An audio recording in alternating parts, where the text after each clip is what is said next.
and welcome to Rise and 9. It's Thursday, February 26th. Almost a Friday. Almost there, just Friday Eve today. Exactly, and we're just happy it's not too snowy on the roads for most people. There are a couple dozen plows out, but roads look pretty good around here. Yeah, not so bad. That got better and better throughout the week. I know early in the week we were talking about being first alert days and worried about snow, but just in some areas and not too bad overall. So we really lucked out this time. Right, I only saw I drive by a car dealership on the way in, and all the cars, like the windshield and on top of it, they had some snow on top, but the roads were totally fine. Yeah, no issues getting into work this morning, which was great. Yeah, absolutely.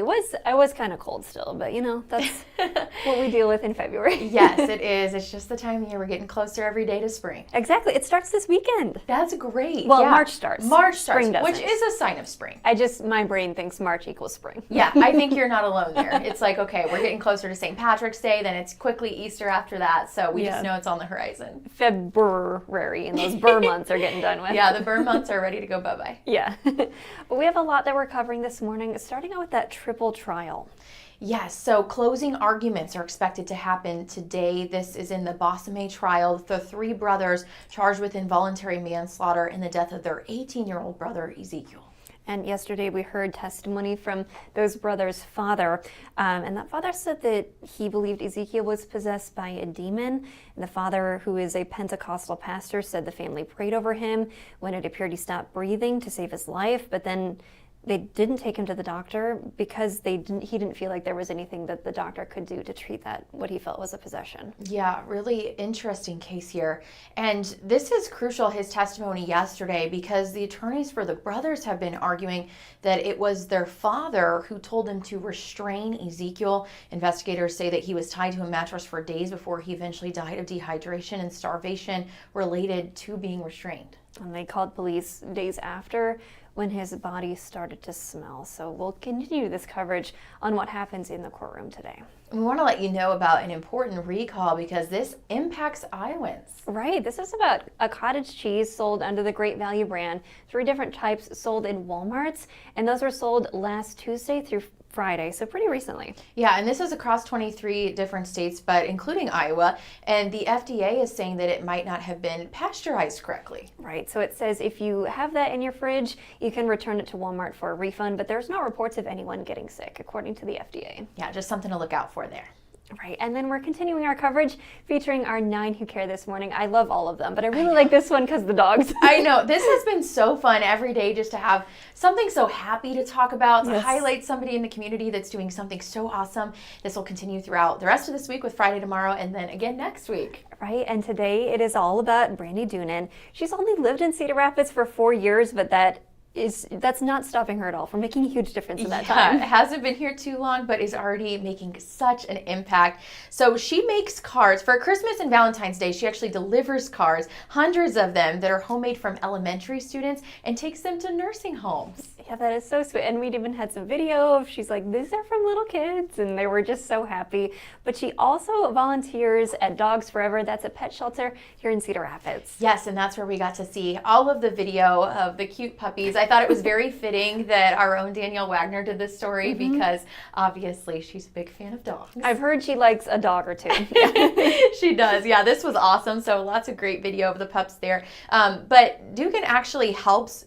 Dugnan, I think is how you say her name. She also helps with disinfecting the yard area there, which is an important job. Yes, and helps to fundraise, which is a big thing to keep those services going for the animals. And I love this one big scruffy dog that jumped right up on her. So I went to Dogs Forever, available dogs, and it wasn't there. So hopefully that means that dog is living with a happy family now. Yeah, I think you're ready to get more dogs too. I think so. Yeah. I'm going to get close to Danielle in the numbers. Yeah, it's a race now. No, that was so fun to see, and just to see the different ways that she's so involved in the community already, just being here 4 years, and all the things that you can do. She had a really good quote. She said, just start small. Exactly. And, a lot of times our honorees are people who are older, maybe you're tired, but you don't have to wait till then to volunteer. Yeah, just any small thing or what feels like small to you can make a big gesture, like taking those cards to nursing homes. It does. And we're we were whining about how cold it is, or I was at least. But Yes. on this day a couple years ago, it was really warm. Yeah, actually, we tied a record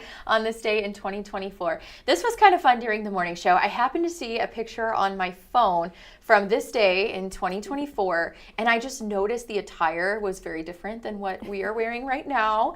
My son was in shorts. We had gone on a stroller ride. I had pictures of us grilling out. I showed you a video. He was playing t-ball in the yard, and I'm like, wait, this is the same date? Yeah, so I asked Justin to look into it. And then I pulled up my pictures, looked back, and I found just a few little tiny pebbles of hail. So we had, that makes sense, when the atmosphere is doing strange things, that we would have had a storm. And then, like the journalist we are, we started investigating, and I find this old article, 2-year-old article from that day, from that morning, forecasting what was going to be potentially record-breaking warm. So Justin dug into the archives, did this on air a couple of times, and found that 2 years ago, we actually hit 76 degrees. That was warm. Did we have those warm days? Was that in January already? I can't remember, but we did already hit the 70s the one time. It was a Monday. I do remember that. I think maybe it was in February. I don't know. Yeah. It just all blends together. Yeah, again, we were outside in shorts thinking it was summertime. It's just such a big contrast. So then Justin went even deeper. He said, okay, so it was 76 degrees on this day in 2024. The following day, it was 72 degrees. So we're like, okay, that's pretty nice. But then the day after that, 29. Back cold again. Just smacked us right there. Right. But tomorrow's going to be a high of 55. That's going to feel nice, especially when it gets above freezing for Northeast Iowa. Just looking at our different city cams and road cameras, even once you get up to Waterloo, they have way more snow than we do. Just thinking when that melts, those gravel roads are going to be a little muddy to drive on. Yeah, that is true. And it doesn't, it's normal for when we have little warm spells for it not to stick around long this time of year. So that wasn't too shocking, but it will be nice for a warm up. Yeah. For many reasons. Right, and maybe have some fun plans this weekend. But if you're hungry for pancakes, there's a couple things going on. Yes, 4 to 7 Saturday at the Veterans Memorial Building. There'll be a pancake breakfast. Yes, and that's to benefit in our area, Freedom Festival, the Freedom Foundation. Yes, and you said you know of another one coming up as well. Yes, when we were talking about that one, my mom sent me a message about the Luena Fire Department holding its pancake breakfast. That one's happening Sunday, 8 to noon. I want to support that because my brother's a firefighter there and doing his training to get it all official. That sounds delicious, and also a great way that you can help out a good cause. Those firefighters make great pancakes. I can only imagine. And Justin was making us hungry this morning because he wore socks today that had all these foods all over them. I think it was pizza, hot dogs. Burgers, there were fries, little pops. Yeah, it looked all things that are yummy. I know. It's time for breakfast. Not good for you, but tastes good. Tastes amazing. It's almost the weekend. It's time for the weekend foods. Right, I think so. And thank you for joining us this morning on Rise and 9. Have a great day today.